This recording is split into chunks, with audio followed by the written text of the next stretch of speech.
A lot of rappers still, it seems like, want to be Tupac. They want to have his popularity. They want people to love them like everyone loves him. But why do you think no one's succeeding? Well, because this is what they fail to realize about Tupac. In order for them to be Tupac, they would have to die before they peaked. Right before they peaked, they would have to die. So if you don't die, you can't do it. Bottom line, if you don't go die, you're not gonna be the next Tupac, because it ain't gonna be the next Tupac. Straight up.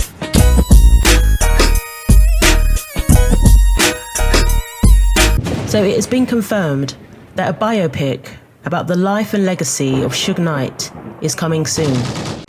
Face the environment, like Napoleon from the Outlaws did a story, but basically painting death row records like a war camp, like a hood. Like if you go in there and you're not correct, you're gonna get beat down. Like is that how you remember it? Well, it's not how I remember. The truth be told is like this. Once again, you'll see it in the series. It's like this. My father, I grew up with 10 uncles from the South. They all played football and fight. I started playing organized football, probably won football at 5 years old. They put my age up to 7. So everything I dealt with, I treated like it was a sport. Now, in football, if you fuck up, either you run a lap for the Pop Warner, they put you in the bull ring. And when you get in the middle, and the coach will call 1, 2, 3 different numbers, if you don't hit them fast enough, they're gonna knock you down and fuck over you. So you have to be tough. You have to be disciplined. So that's where I got it from, sports. That's why if you hear any of the albums I did, it was always competitive. It was competition because if a person didn't have a good verse, somebody else had a better verse. Just like sports. And was everything, we didn't live in church. We're not in heaven, And that's like if you're in the jungle, you gotta survive. I named my label, Death Row Records. And a lot of times, you'll see people will say, oh, I started Death Row, I put money in Death Row, I had something to do with it. All that's lies. I'm the only timer. They supposed to treat me the same way they would treat Pepsi Cola or Warner Brothers. People can get a default judgment against me and commit fraud, and then turn around and they say they got something to do with Death Row. That's crazy. But it is true that stuff was aggressive at Death Row. But you had your choices. If you want to be the best and be a man and do how you want to do it, do it. Be about your music. Be about your lyrics. Everybody understood that. So when it came to Pac, I think Pac understood it more than anybody in the world.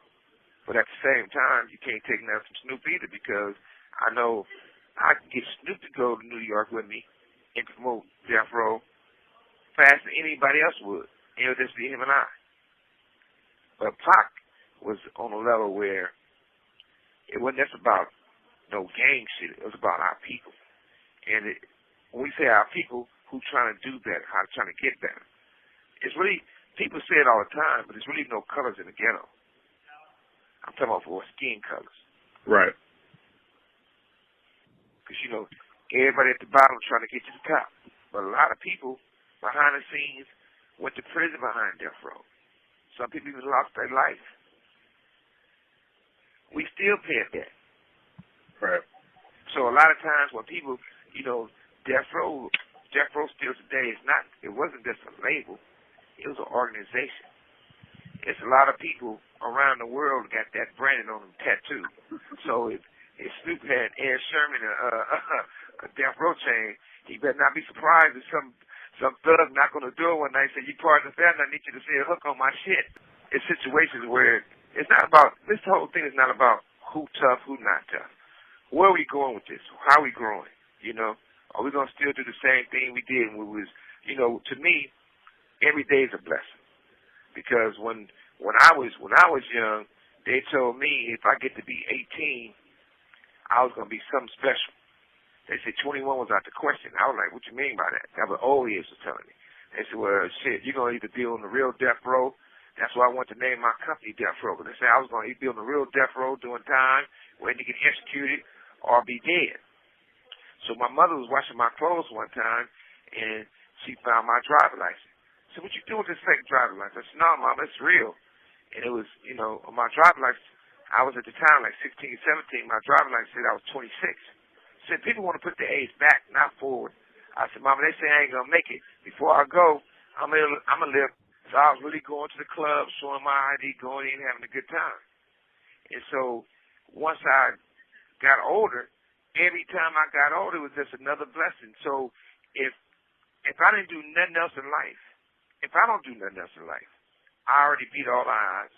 I seem like I lived 1,000 years. I did everything you can think of but die.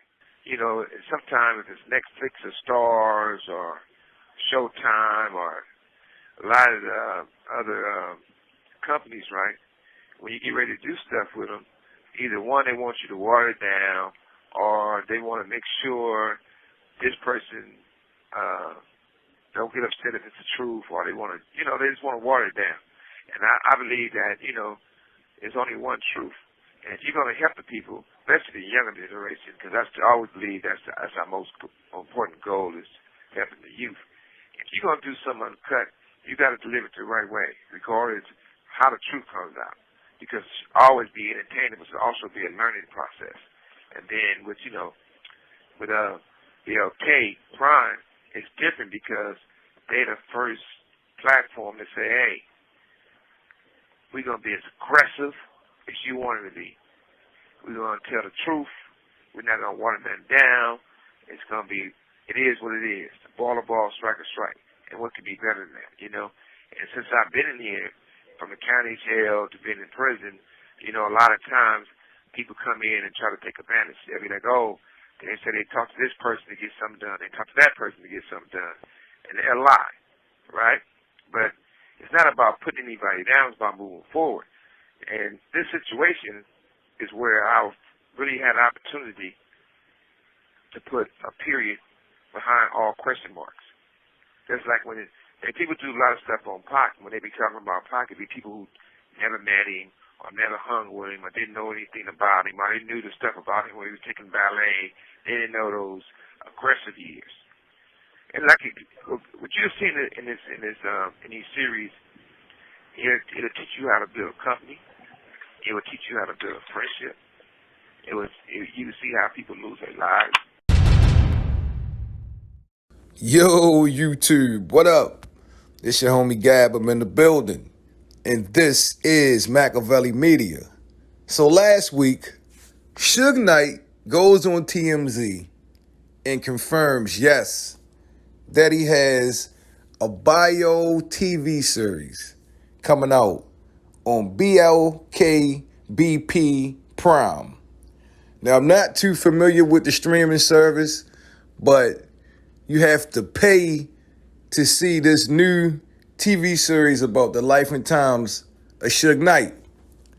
Now, it's very interesting because I'm not sure if it's going to be a documentary or it's going to be a biopic.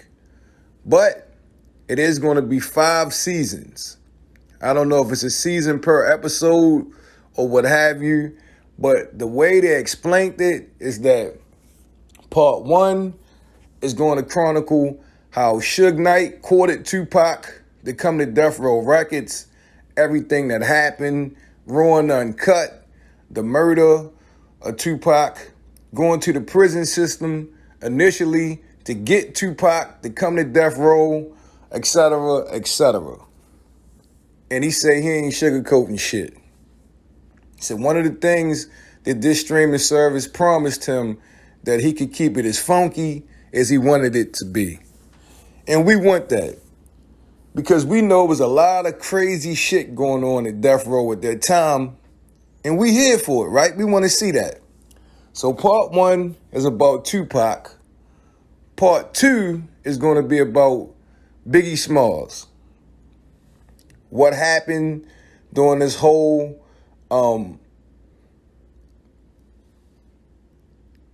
ordeal with Bad Boy and Death Row Records, Tupac versus Biggie, and ultimately Biggie losing his life out in LA.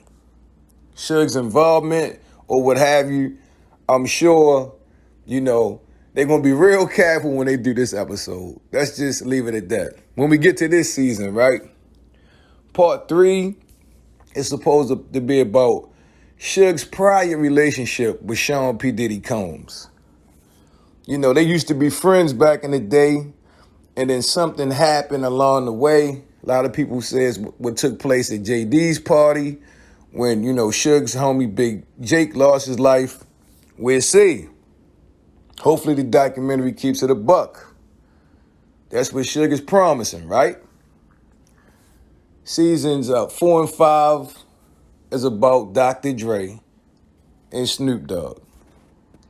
Now, one of the things Suge told TMZ is that not only did he name his record label, he came up with the name Death Row. And he took ownership of that. It wasn't a 50-50 thing. It wasn't a creative agreement between him and Dr. Dre. He said he named Death Row Death Row.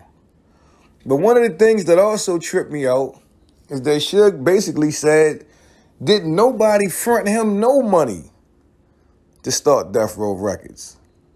Now, we all know Harry O's, you know, or so we thought, you know, Harry O's involvement with Death Row Records and fronting $1 million cash to get the ball rolling.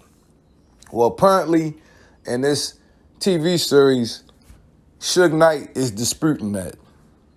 So I'm like, damn. Now Suge saying they ain't even take place, right? So not only was he the owner and the, you know, the sole creator of Death Row Records, but didn't nobody give him no bread neither. Allegedly, this is what Suge is claiming.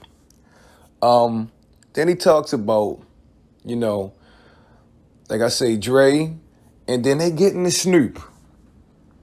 And that's going to be very interesting because Snoop Dogg and Suge Knight's relationship was like a roller coaster ride. You know, they have their ups and they have their downs.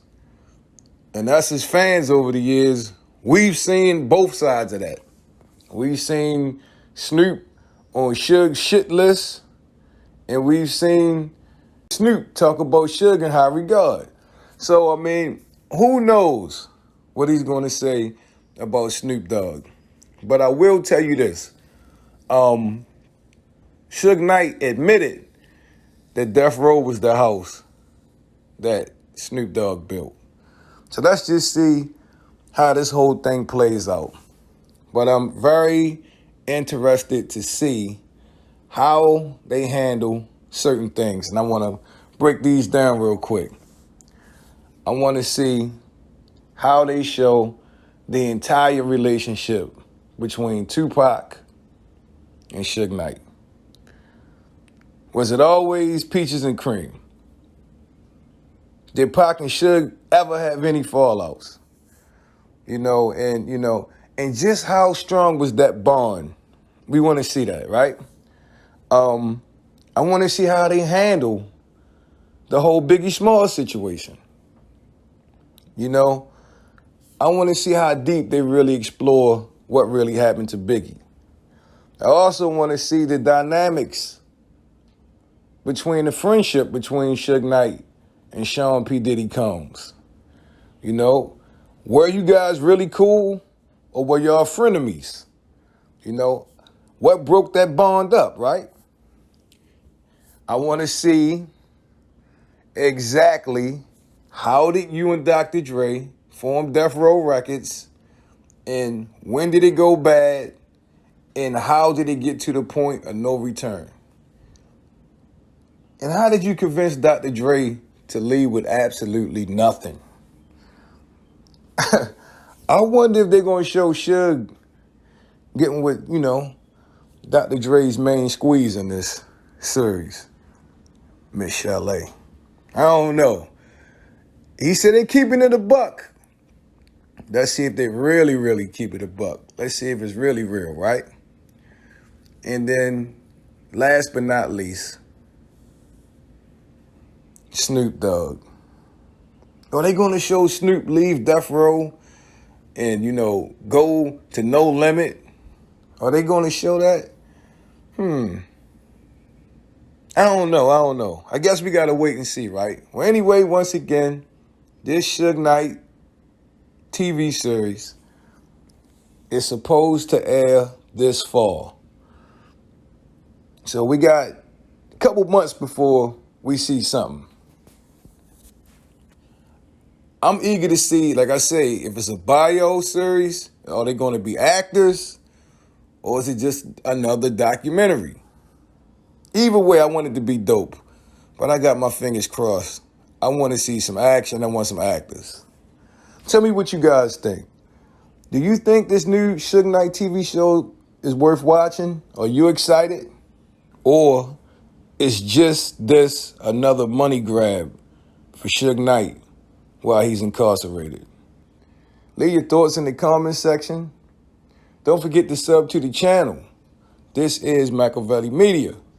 Give the video a big thumbs up and turn on them post notifications so you be the first ones to get it when I drop that shit. It's been a pleasure as always. I'm your homie Gab. I'm signing off. I'm about to hit y'all with the peace.